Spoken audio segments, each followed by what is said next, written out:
1947 بلوچستان کے جو علاقہ ہے اس میں 3 بڑے ہسپتال تھے، 6 ڈسپینسریاں تھیں. آج 13 میجر ہاسپٹلز ہیں، 18 ٹیچنگ ہاسپٹلز ہیں، 36 ڈسٹرکٹ ہیڈ کوارٹر کے اسپتال ہیں، 756 بیسک ہیلتھ یونٹس ہیں، 650 ڈسپینسریز ہیں، 5 کارڈک سینٹرز ہیں، 8 ٹی بی کے سینٹرز ہیں، 24 ڈائلسس سینٹرز ہیں. 1947 میں پورے بلوچستان میں 375 کلومیٹر روڈ تھی. آج 24,443 کلومیٹر روڈ ہے، including 4,400 plus of highways. What is this احساس محرومی؟ آپ بجٹ کو دیکھ لیں per capita. I'll give you a figure of the budget.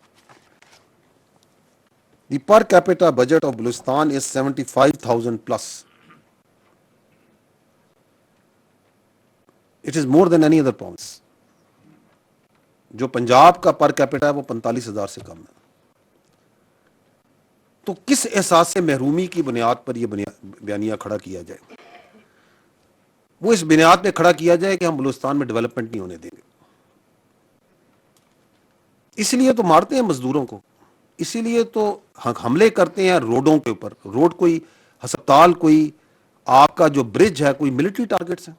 نہیں، ہم نے ڈیولپمنٹ نہیں آنے دینی. اور پھر ہم کہیں دیکھیں جی یہاں ڈیولپمنٹ نہیں، will not let anyone کم.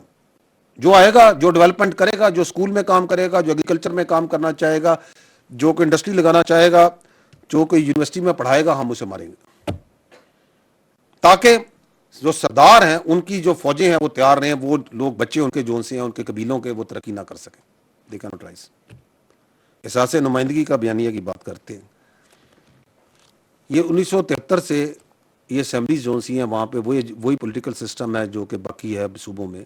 ان اسمبلیوں کی لسٹیں نکال لیں،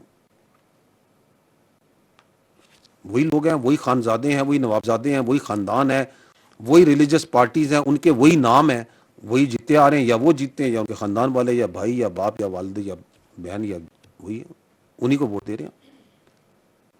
اگر وہ جیت جائیں تو جمہوریت ہے، اگر نہیں ہے تو امریت ہے. دس از ہاؤ اٹ از. کون سا احساس نمائندگی ہے؟ وہی الیکشن جو پنجاب میں ہو رہے ہیں، سندھ میں ہو رہے ہیں، خیبر پختونخوا میں وہی ہو رہے ہیں، انہی کو آپ لے کے الیکشنز میں لے کے آ رہے ہیں. Missing person, no it is very telling. Missing person کے اوپر کہتے ہیں جی ہزاروں بندہ اٹھا لیا، کبھی 10,000، جب دل چاہتا ہے 20,000، 25,000، جو 50,000 کا فگر دے دیں. تو گورنمنٹ نے ایک کمیشن بنایا کہ انکوائری کریں گے. ایک کمیشن جی جج سپریم کورٹ کے جج ریٹائرڈ کی قیادت میں ایک پرماننٹ کمیشن بنا ہوا ہے